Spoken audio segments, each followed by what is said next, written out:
Hi everyone, welcome. How are you? I am Mars and I am with my daughter. What's her name? Isla. Yeah, she's Isla. And right now, we are trying to share or we are going to share to you yung kanyang home learning experiences, her journey, kasi nandito tayo ngayon Mami, sa gusto bahay. ko ng Pandemic, English.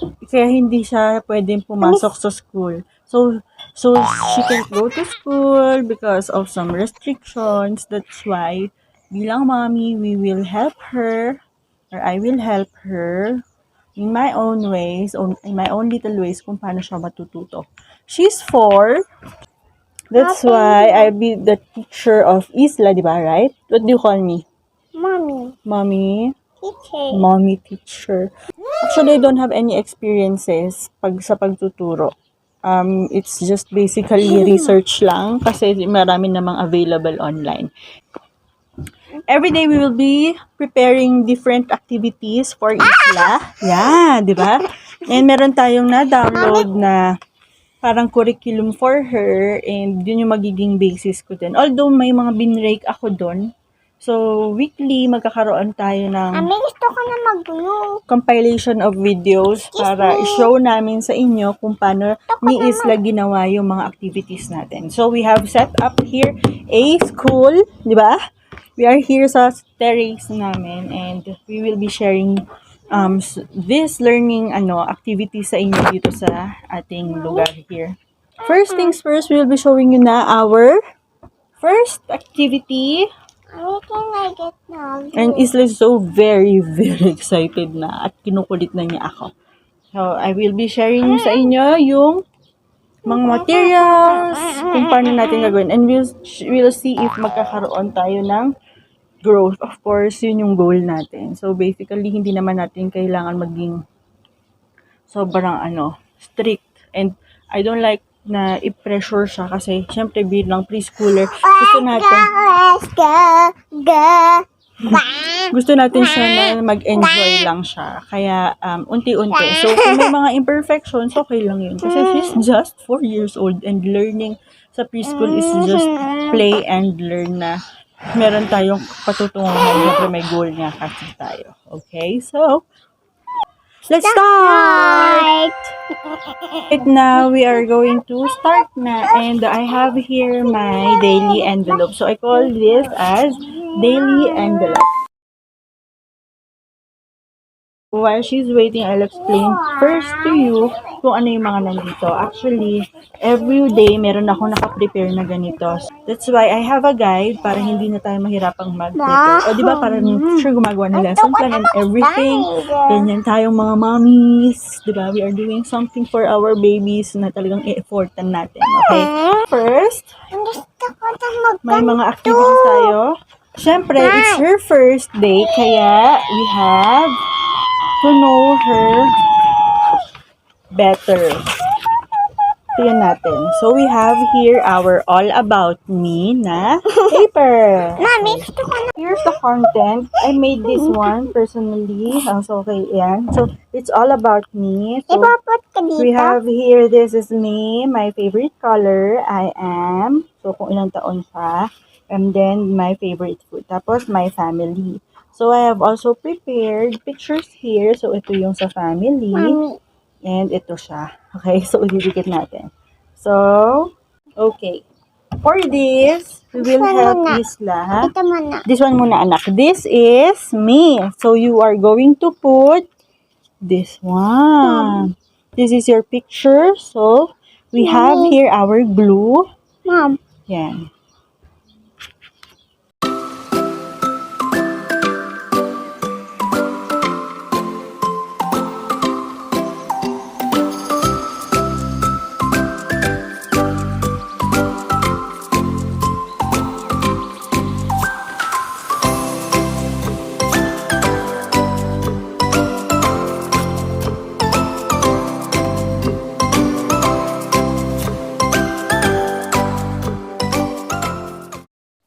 So, Isla just finished her first activity. It's all about me na chart. And itatago natin to because this is her very first activity, di ba? Yes? Are you happy with this? Next. So, every task, magkakaroon tayo ng reward chart. And she's very excited. So, she's finished her first na activity. So, I have here some stickers. So, one sticker per activity ito. So, we have already here the second activity. It's a short story. Tapos, may pang-activity lang tayo dito. Okay. The story goes here. The title is My House. Okay? My family lives in a house. The end. See? That's a very short story about your house. So, right now, anak, you will be making a house here. You will draw a house here. Not yet that one. I'll give you a pencil. So, I am parang integrating the story itself sa mga activities niya para hindi rin tayo mahirapan. Mommy! Okay, so, show natin kung ano yung dodraw niya. So many houses. Isla just finished her my house activity. So, this is her house. Let's see how it will develop later on. Kasi tignan nyo naman, oh, cutie. Talaga naman, ang cute ng house niya. And this is our house. Oh, you tell them, what are these? House and sun and clouds and flowers and grass and trees. Wow, that's a lot, right? And later again, 2, 3, because you've done 2 activities already. Very good. and then I like Chucky. Prepare din tayo ng snacks ni Isla. This one. Para feel niyang nasa school siya. So, here are her snacks. So, next natin is, we want, syempre nasa basic tayo. So, we want her to master her, pre-writing skills. Nagsa-start yan sa kanyang strokes. So, I have here several strokes activities, mga pre-writing. Downloadable din siya. Mommy tipid tips. Magic ka? Alam ko hindi lahat tayo may mga printer. So, pwede nating ilagay yan ng DIY. Pwede tayong mag-draw.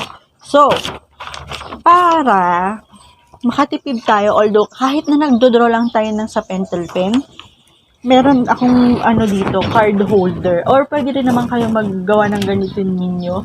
Lalagay na natin sa pouch. Mangyayari niyan, syempre, i-draw niya yung lines. Ayan, kita niya yan. Just don't mind it na ganyan. And then, pwede niyo siyang i-erase. Ayan, nabubura siya. Very easy. Diba? Hindi sayang. So, after ng each activity, diba?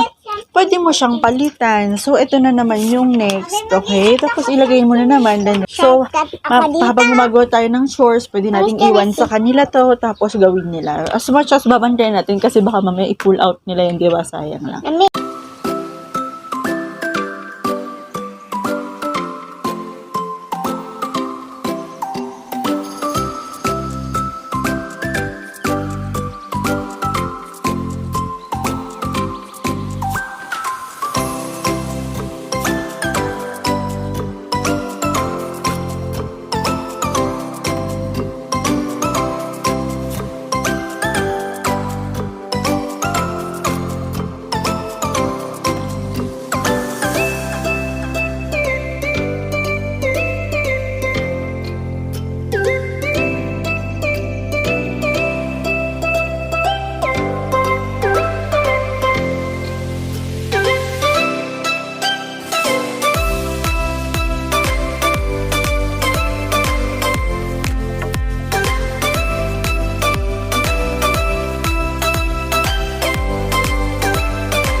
So, Isla just finished her pre-writing activity. So, basically, strokes lang yon. So, actually, may ginagawa na siyang iba. So, nasa numbers na kami.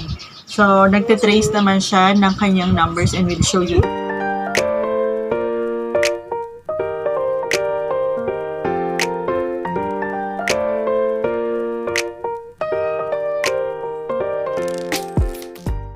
We just finished our activity set for today. So, did you enjoy? Ito ko pa. She wants more. So ulit-ulitin lang namin yon while we have still time. So, yun. Mag-crayon. Yes, we will do other activities na lang here. So, ito na lang, ito na lang. free time na natin siya. So, tapos na yung mga naset nating activities. So, there, thank you for watching. See you on our next day. See you tomorrow. Bye!